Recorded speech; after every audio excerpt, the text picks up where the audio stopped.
Real life, real stories. Let's see what's trending in Indianapolis. This is Paul Poteet on The Edge.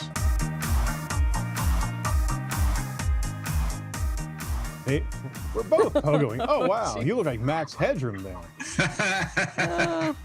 Well, if we get enough, bad internet, I can be from time to time on the segment, Max Headroom. But that's another story. For all of the listeners who don't know who Max Headroom was, Brittany? That's awesome. Nothing there. That is so, and it was so. But I'll listen to your story. He was famous on MTV. I mean, he was the talking head in the monitor. It was the clipped, staggered CGI version of an actor from the show Max Headroom, and literally it was in the future, and the guy was talking, and his consciousness got transferred into a computer. He would say program. Things or random things sometimes because, he was a computer program, and sometimes he would stutter, Yeah, he was glitched. I have no idea what you're talking about. It was so cutting edge at the time. This is hilarious. Right now, she's just thinking, cool story, bro. No, he's saying you guys are old. That's what she's saying. Wow. Hi, Paul. Hi, everybody. How are you? Welcome back to The Edge. Thanks for coming and joining us this wonderful Wednesday. Wonderful Wednesday. I hope the drive home is better for everyone than the drive in. If you're watching this in real time on Wednesday and not watching a clip, because there was the highway to hell. It was AC/DC drive time. Wednesday morning. It was. I I was not pleased with you this morning. If you are actually braked and stopped and you're moving sideways, there's an issue. That was not good. And it doesn't take a whole, you can have 3 inches of snow and not cause the problem that freezing drizzle can cause. No, you got that right. Yeah. Very vexing for the weathermen and women among you, let me tell you. It was vexing. Yeah, it's vexing. We got the forecast coming up, and we have our stories from The Edge, and I love this story. I love this prank. I've had some people say that this is not funny, but online. You guys tell me. This woman, her name is, I'm not even sure what her name is, Phaedra Fitton. It's a story from overseas. Phaedra. Right.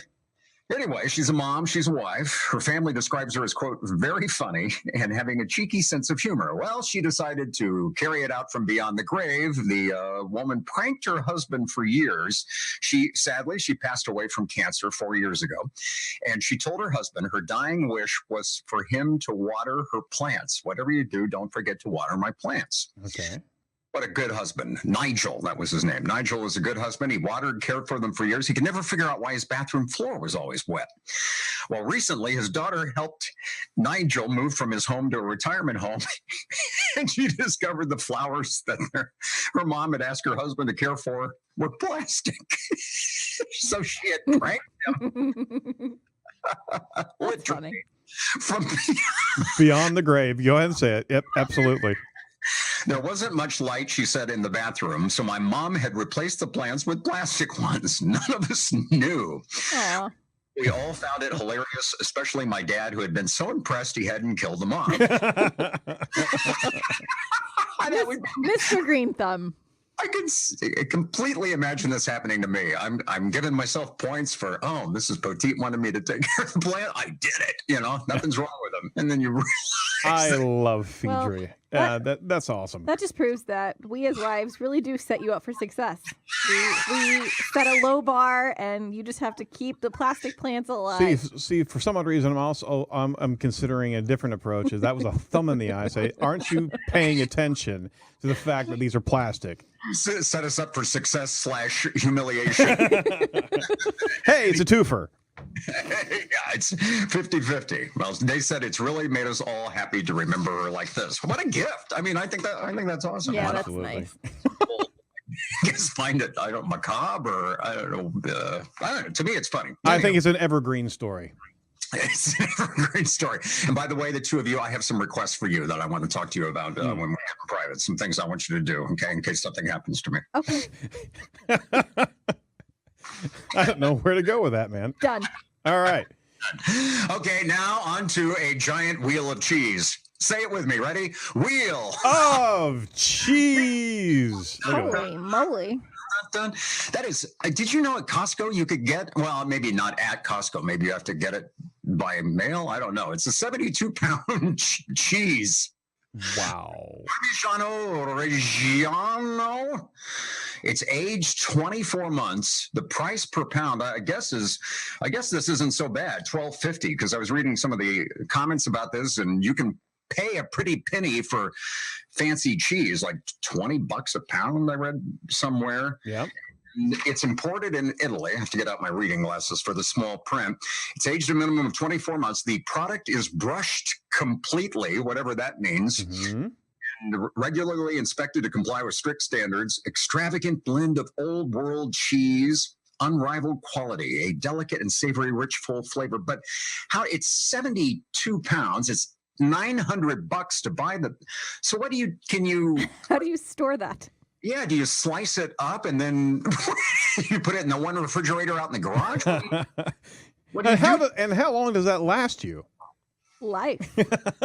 It's cheese. What does it matter? I mean, it has the same lifespan as a plastic plant, apparently. That's what I want you to do when I pass away. I want you to after my wheel of cheese. Done. Done. So anyway, you can get that. It's Kirkland. So, that's the Costco brand, right? Right. The wheel of cheese. We'll link it, of course. And it's 2 to 3 day business day shipping time. What's the shipping cost on a 72-pound wheel of cheese? You may pay, if you pay $900 for the product, you may pay, half that in shipping. Then I'm saying. Anyway, flying cheese wheel coming your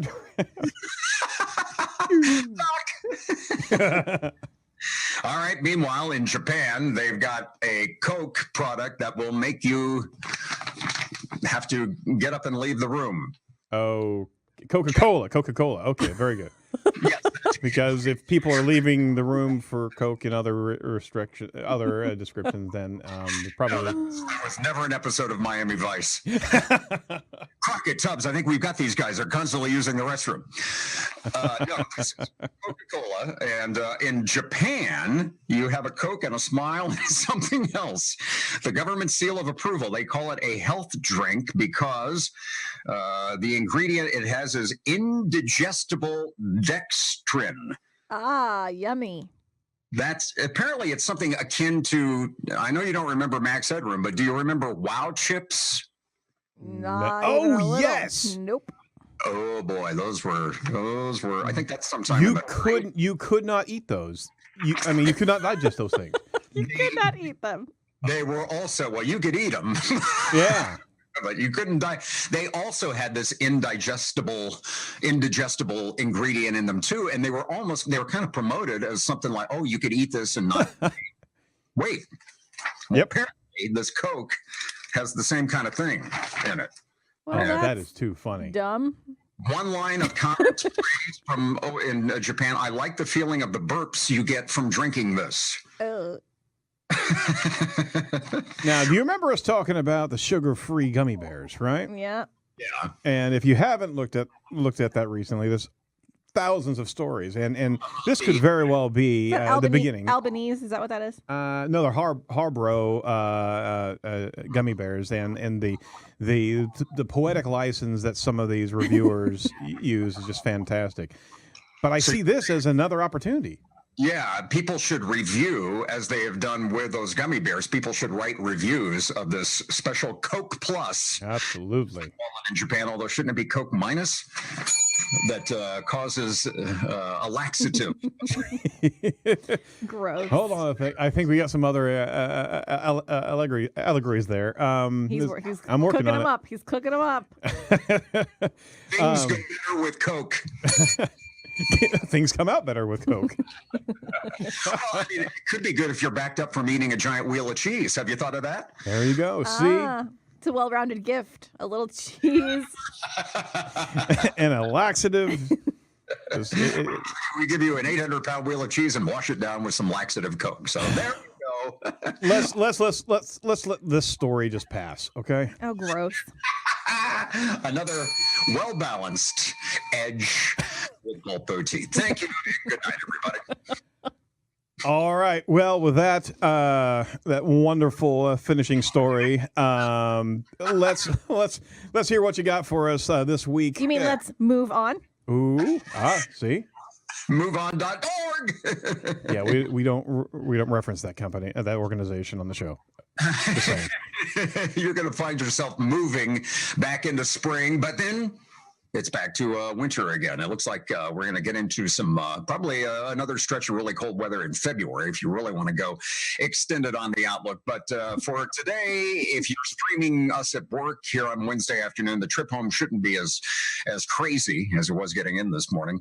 And then tonight, quieter, and Thursday and Friday look pretty good. That rain on Friday, that icon is for Friday night. So the daytime hours, Thursday and Friday, should be delightful. And then warmer, wetter weather again Saturday. We're up near 50, but we're probably going to have some rain. That should end, maybe mixed with a little bit of snow as it's ending Saturday night. And then we're dry. Not too bad. I mean, that's about normal Sunday and Monday for this time of year. Tuesday, low 40s. But yeah, as we get into February, look like at least about the first half of February, we may be back into, like winter. No, Paul. Paul, Average again. you can't give me the 50s and then take me back. You can't do that. It's like a tease, man. What's going on over there? Oh, that's the worst part of the January thaw. It's right there, and then all of a sudden it's out of reach. Yoink. Are we seeing any like winter storm sort of things in February? I know you can't really see that far ahead. Yeah, well, no, I mean, we're going to have snow again. We're not, if you want the short answer on that, we're not done with snow yet. So this is going to be, and we're only maybe halfway through where we would normally be for a winter. That's the really depressing stuff when it comes to snow. So the bottom line is we're not going to have one like we've had the last couple of winters where we skated by, if you will, with 9, 10, 11 inches of snow for the season. That ain't happening this time around. It's coming for us. I'm not happy about this. Well, yeah. Water your plants. Don't water them with Coke Plus. And sprinkle a little Parmesan there for good measure. Water them with a little Coke Plus and some grated Parmesan off your cheese wheel. You know what, Paul? I'm going to have to apologize to our audience of the derisive comments that I made last show regarding plaid. I got contacted by a number of plaid advocacy groups, they're lobbyists in D.C., and they had some stern commentary about that. So I would imagine so, and you'll notice that I'm sort of a muted. Yeah. We showed up. We showed up in our plaid today, Paul. I mean, look at that. So, don't try. We're everywhere. We're lumberjacks and we're okay. There's an entire counterculture of plaid lumberjacks. All right, Paul. Well, thank you so much. You stay true to your plaid, and we'll actually see you next week, okay? All right. See you online at paulpoteet.com. Absolutely. Take care, buddy. Bye, pal.